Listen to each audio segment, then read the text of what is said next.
Всем привет, вы на канале Польза.ком, и сегодня я расскажу вам о гаджете, который попросили купить меня мои подписчики. И несмотря на то, что я не особо его жаждал, желание заказчика закон. В итоге эта покупка привела меня к тику левого нижнего века и 2 бессонным ночам. Но все по порядку. Быстро, четко и емко. И только попробуйте не досмотреть. Ближе к концу будет самое интересное. В этом видео, чтобы не размусоливать на отдельные ролики, я расскажу и о настройке, и о тестах данного аппарата. Кратко расскажу обо всем. Начну свой рассказ с того, что зверь, которого я купил, наушники Honor FlyPods. Сразу не обращая внимания на то, что написано на коробке сбоку, эта версия не Pro. И для тех, кто кликнул по данному ролику, потому что в названии есть Huawei FreeBuds 2, да, это идентичные наушники. Единственная разница в том, что на одних набита Honor, на вторых набита Huawei. Ну еще разница в цвете наушников. В России смысла в Pro версии просто ноль. Купил уши на JD за $89.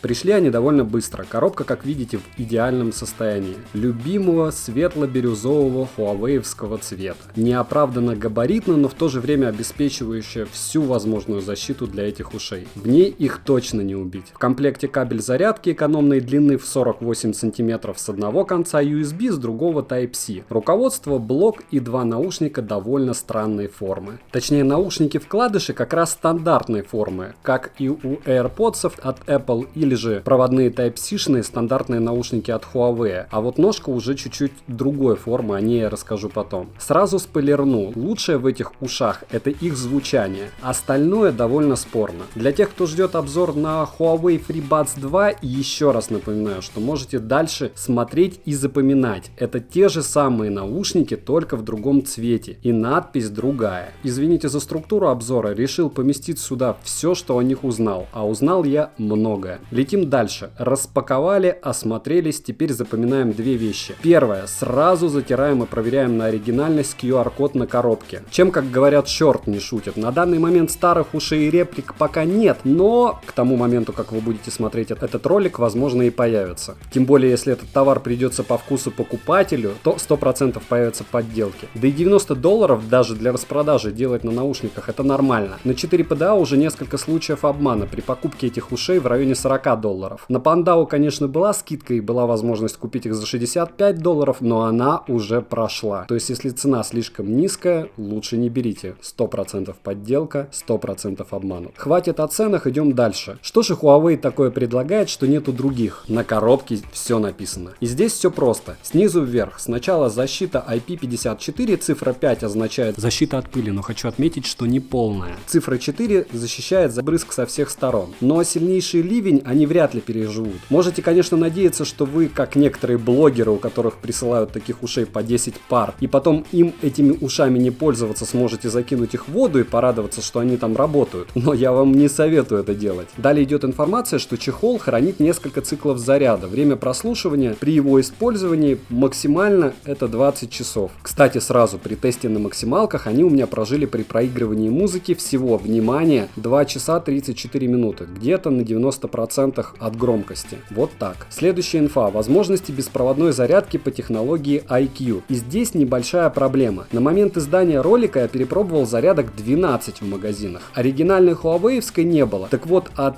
других зарядок со всеми возможными параметрами бокс у меня не заряжался. Если что-то изменится, напишу в описании к видео. В идеале поддерживающаяся беспроводная зарядка позволяет обладателям флагмана Huawei Mate 20 Pro заряжать наушники, просто положив кейс на корпус телефона. Но эту штуку я так и не проверил, да и возможно Huawei, как и яблоко, заряжается только от своих зарядок. Далее идут магические буквы HWA. И здесь я просто обязан пояснить. У меня телефон P20 Pro от Huawei. И даже в инструментах разработчика с последней обновой возможности включить этот кодек нет. Да и даже если бы была, я очень надеюсь, что вы мне поверите, а это важно. Беспроводные наушники всегда имеют задержку сигнала. И не вдаваясь в подробности, она иногда столь мала, что вы не будете ее замечать. А касаясь темы обзора, при просмотре тьюба через компьютер, и да, я тестил, уши прекрасно сопрягаются с планшетами, ноутами и телефонами любых операционных систем. Задержка составила, еще раз, при работе с ноутбуком около 0,3 секунды. При проигрывании с телефонов, конкретно с 7-го айфона и P20 Pro, задержки я не заметил. В игре, как вы видите сами, задержка присутствует, но скорее всего это сделает еще в интернете. Ну а верхний значок на коробке значит, что вы двойным тапом можете вызвать голосового помощника, тапнув по левому наушнику. Сразу очередная ложка дегтя, которую я буду повторять несколько раз. На данный момент тапы не программируются. И из известных на данный момент это тапы на ответ и окончание звонка по правому наушнику, двойные тапы по левому вызов штатного голосового помощника и постановка на паузу, проигрывание двойным тапом по правому наушнику,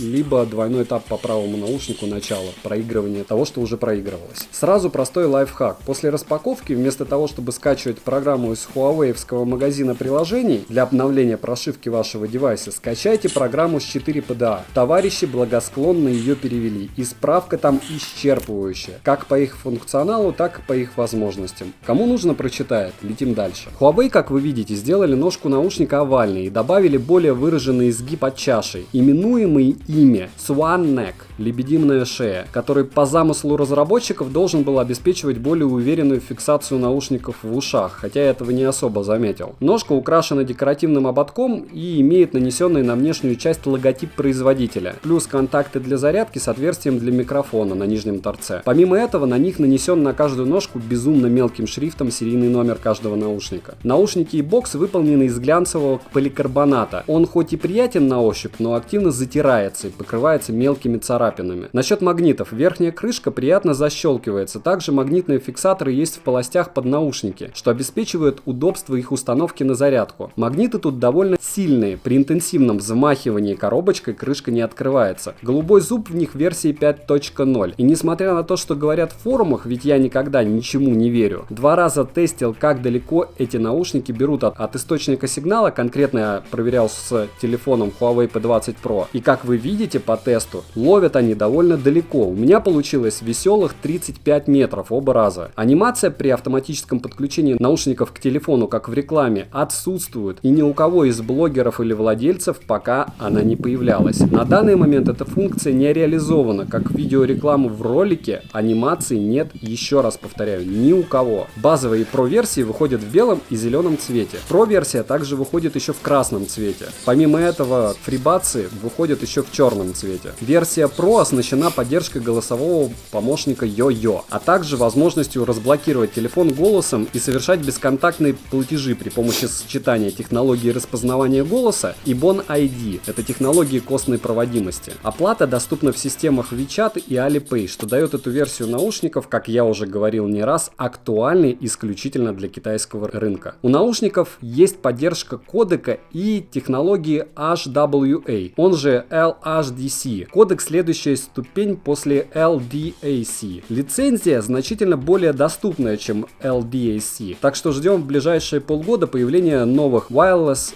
Hi-Res аудиоустройств. Думаю, в новых телефонах во всех будет этот кодек. Кто не подписан, подписываемся. На канале конкурс в розыгрыше Mi Band 3 и Honor Band 4 Run Edition. Для участия достаточно подписаться, поставить лайк, колокольчик и оставить любой осмысленный коммент к любому из видео. 15 и 30 числа каждого месяца, возможно, отправлю именно вам. На моем P20 Pro поддерживается в инструментах разработчика по неведомой мне причине только кодек AAC. При подключении других кодеков звук становится на порядок тише. Напоминаю, что проверял через YouTube при хорошем интернет-соединении, в наушниках задержки нет. У меня только при подключении к iOS можно поставить виджет зарядки наушников. На Huawei, повторяюсь, что сделать мне это не удалось, но с iPhone все равно непонятно, какое ухо и насколько заряжено. Налипает на них просто все, что только может налипать. Силиконовый кейс просто необходим, при том, что на сами уши при необходимости легко налезают силиконовые накладки для айфоновских AirPods. Такое ощущение, что они просто до доли миллиметров скопировали их капли. При ударе по боксу довольно сильному наушник один вылетает, а вот достать их не так просто, как хотелось бы. Магниты довольно сильные, как я уже повторял, и вытаскивать их неудобно. По мне слишком просто открывается бокс. Звук при открытии легкий щелчок, довольно приятный. Мой ноутбук не хотел их видеть крайне долго, получилось сопрячь раз на 10-й. Тапы, как вы понимаете, с ноутбуком не работают. У многих проблема шипящий шум в обоих наушниках, либо в одном из наушников. Если музыку совсем тихо слушать, гудит, шипит постоянно. Похоже на статический шум. Часто думают, что брак лечится обычной перепрошивкой. У меня шипел левый при окончании воспроизведения. Перепрошивка не помогла, но помогло обновление телефона. Сейчас все нормально. Внизу упаковки предупреждение о том, что их, как вы и так понимаете, с литиевой батареей нельзя бросать в огонь. FlyPods очень очень хороши, но помните, что у Huawei своя экосистема, и только с ней гарантированно не будет ни отвалов, ни задержек. Ну и с iOS. Все новые гаджеты затачиваются прежде всего под них. Внешний звук FreePods не изолируют, и это вполне разумно. В метро слушать можно, не выпадают, но если повернуть голову как-то в бок резко или наклониться в бок, то могут выпасть. У меня это не происходило, форма стандартных ушных раковин располагает к тому, чтобы они не вываливались. Но у некоторых владельцев по отзывам есть и такая проблема. Сапш выдает сигнал звонка при воспроизведении аудио довольно тихо, где-то на фоне. Может быть, это где-то можно настроить, но я пока не нашел. Шапкой носить удобно, но выглядит немного смешно, так как они довольно сильно выступают из-за этой формы лебединой шеи. А вообще, как вы понимаете, это довольно индивидуально и зависит исключительно от ваших ушей. Кажется, что они больше AirPods по ощущениям и держатся лучше, но это не так. По размеру они больше только у основания. Кстати, сразу для тех, кому важен, как работает микрофон, вот как я записывал. 334 странных теста. На улице катаются машины, гуляет ветер, и микрофон находится под шапкой. Понятия не имею, что получится, но сейчас можете это услышать. Huawei-овские уши FlyPods. И это максимальная чувствительность. Если поставить фильтр, то пишут они вот так. Это запись в помещении. Кому нравится, не забываем подписываться на канал. С умными часами работают без проблем. Вот пример, как они работают с моими Amazfit Stratus'ами, которых моментально нашли. Уровень заряда самих наушников отображается индикатором под крышкой бокса. Он может гореть зеленым, это аккумулятор выше 80%, оранжевый от 20 до 80% или красный менее 20%. Уши приходят полностью разряженными. По моим ощущениям, по голосовым звонкам кажется не хуже, чем AirPods. Сегодня на протяжении 1,5 часов разговаривал по ним. По словам собеседника, качество не хуже, чем у AirPods. Недавно брал попробовать по звучанию Meizu Pop. Huawei на голову выше. Небольшое наблюдение. Когда садится один из наушников, выключается музыка в обоих. Чтобы продолжила играть музыка, необходимо закинуть в кейс наушник, который сел, и тапнуть, потому что не сел, либо в телефон. Кстати, может, кому будет интересно, подключал к macOS, у них он работает на кодеке SBC. Соединяются они автоматически с последним устройством, если нет других подключенных Bluetooth устройств. Происходит все очень быстро, с телефонами вообще моментально, со всеми моделями, что я перепробовал. FlyPods, как вы поняли уже, поддерживают автообнаружение уха. При их извлечении из ушной раковины воспроизведение автоматически останавливается. Однако оно почему-то не возобновляется при возврате наушника обратно. Для этого необходимо сделать двойной тап по корпусу. И напоминаю, что переключение треков постукиванием по наушникам, как мы привыкли в других ушах, невозможно. Переключение необходимо делать только на смартфоне. Остается только надеяться, что с обновлением фирменного приложения разработчики рано или поздно добавят поддержку данных функций. За счет маленького веса, а это 4,1 грамм, каждый наушник вместе с боксом весит 53 грамма, бокс примерно 45. И эргономической формы Honor FlyPods будет уверенно фиксироваться в ушах большинства людей. В моем случае они не выпадают даже при занятиях спортом. Однако для полной уверенности во время тренировок дополнительные силиконовые фиксаторы, которые я показывал, вам не помешают. И соединяющий наушники шнурок будет тоже не лишним, он также подходит стандартный китайский, который подходит к AirPods. Для сброса пользовательских настроек необходимо при открытом кейсе зажать кнопку до появления красного диода. Для полного сброса необходимо открыть крышку кейса, нажать и удерживать функциональную кнопку, пока 4 индикатора заряда не начнут мигать. Гулял в сумме с ними 3 суток. Если телефон был в кармане брюк или в рюкзаке, ничего не отваливалось. Все работало как часы. Но на третий день до обновления телефона был кромешный мрак. Наушники постоянно отваливались, шумел левый наушник. Притом я пробовал разные плееры. Так что если вы будете их покупать не в магазине рядом, несколько раз подумайте, стоит это того или нет. И того, что мне понравилось в Honor FlyPods. Первое, это наличие влагозащиты, какая-никакая она есть. В снег упали, подняли, ничего страшного. Второе, отличное качество сборки кейса и наушников. Вообще никаких претензий, и не читал, что у кого-то есть претензии к тому, как они сделаны.